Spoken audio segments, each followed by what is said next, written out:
Bonjour à tous et à toutes, j'espère que vous allez bien. Nouvel éclat du Dhamma sur la peur et non-peur dans l'enseignement du Bouddha. C'est un extrait de l'émission de Sagesse bouddhiste avec Sandrine Colombo pour la présentatrice de l'émission. L'invité étant Gérard Chinrey Pilet. Gérard Chinrey Pilet est moine bouddhiste, disciple de maître Taizen Deshimaru.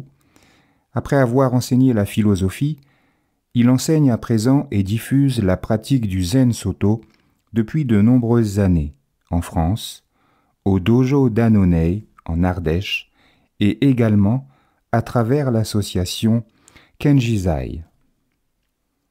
Bonne écoute.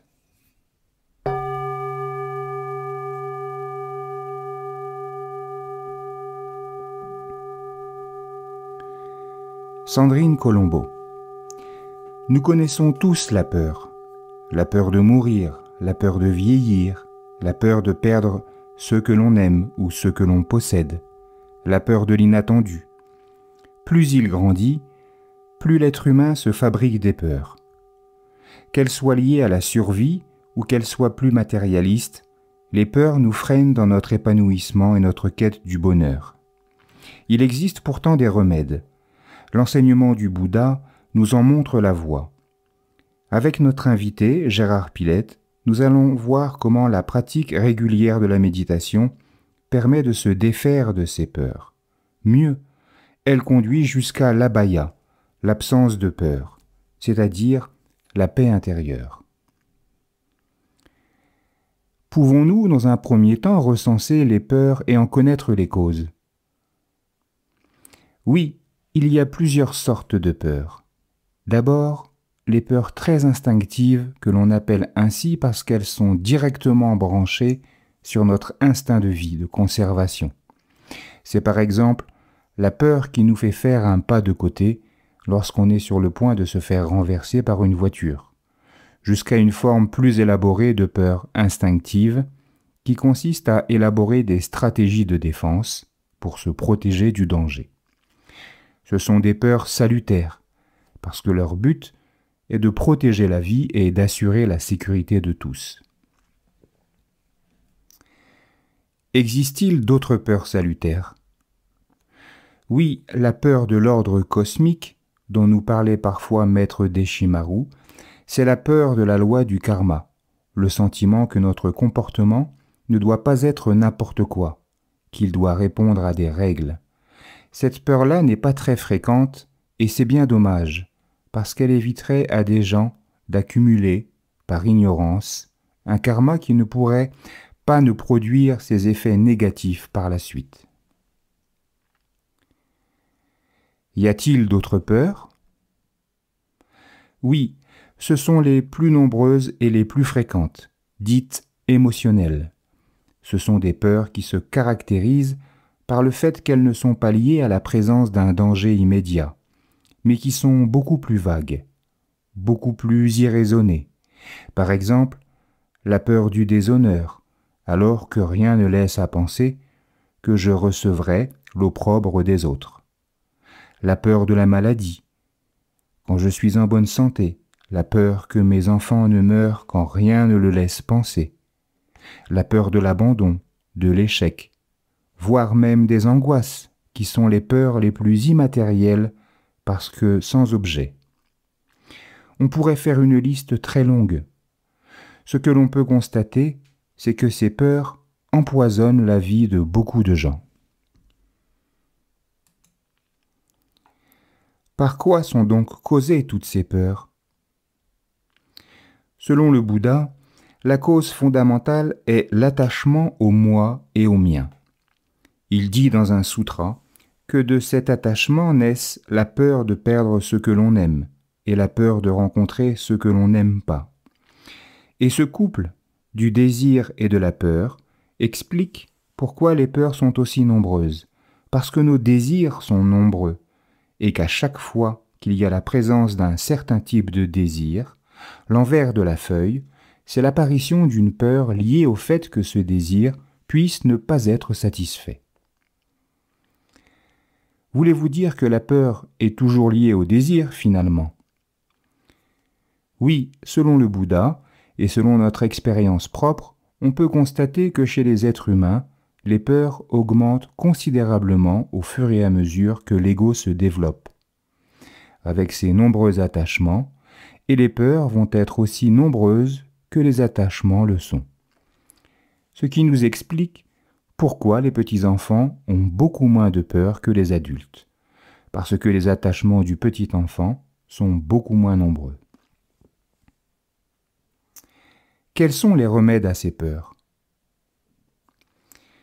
Si l'on veut sortir de ce couple du désir et de la peur, car c'est un couple qui fonctionne vraiment bien ensemble, cela suppose qu'on s'établisse dans une conscience qui ne fonctionne pas selon le schéma de la saisie ou du rejet. Et cette conscience, c'est ce que dans le zen, nous appelons la conscience Ishi-ryo. Elle consiste, durant le zazen, la méditation, à ne se saisir de rien et à ne rien refuser non plus. Ni les pensées, ni les émotions, ni les sensations. Le fait de ne se saisir de rien et de ne rien refuser non plus permet de s'installer dans un espace de conscience qui reste serein, même si des peurs se manifestent. Cet espace vaste de la conscience ne peut se mettre en place qu'avec la pratique régulière de zazen.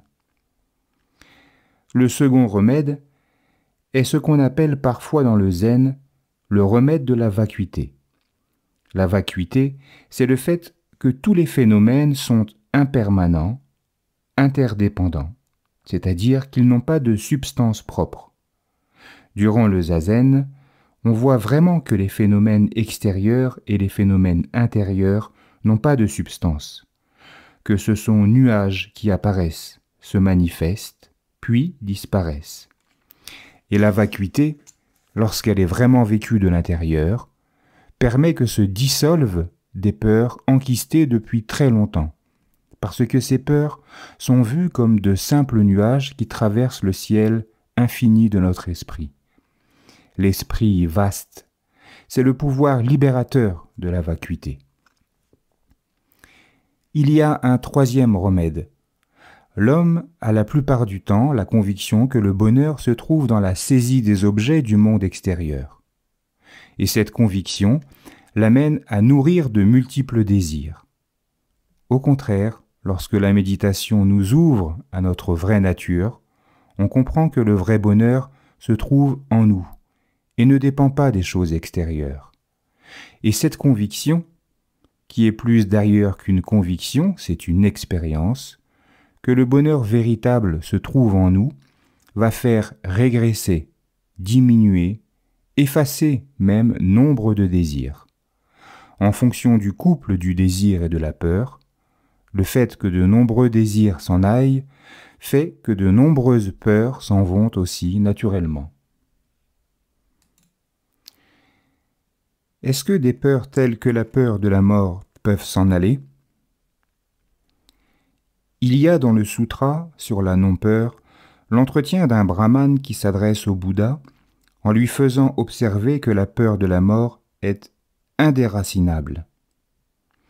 Et le Bouddha lui dit qu'il est tout à fait raison en ce qui concerne l'homme qui n'est pas évolué spirituellement.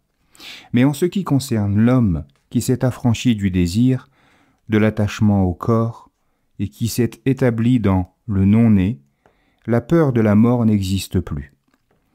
Ultimement, c'est l'évolution spirituelle qui nous permet de nous affranchir de cette peur qui paraît effectivement insurmontable. Et quand cette peur est vaincue, alors on s'établit vraiment dans l'abhaya, la non-peur. Le Bouddha faisant le geste de l'abhaya est très célèbre dans l'iconographie bouddhiste. Il fait allusion à cet épisode où l'éléphant furieux est lancé contre lui et où le Bouddha fait le geste de l'abhaya mudra. L'éléphant se calme. C'est intéressant parce que ça permet de voir que ce geste n'est pas seulement le geste de la non-peur, mais aussi le geste de la paix intérieure. Et ce lien est très profond. Si l'on est vraiment dans la non-peur, on est forcément dans la paix. Et si on est vraiment dans la paix, on est forcément dans la non-peur. Voilà pour la fin de cet éclat du Dhamma. Il me reste à vous souhaiter une agréable journée et de belles méditations. Je vous dis à bientôt.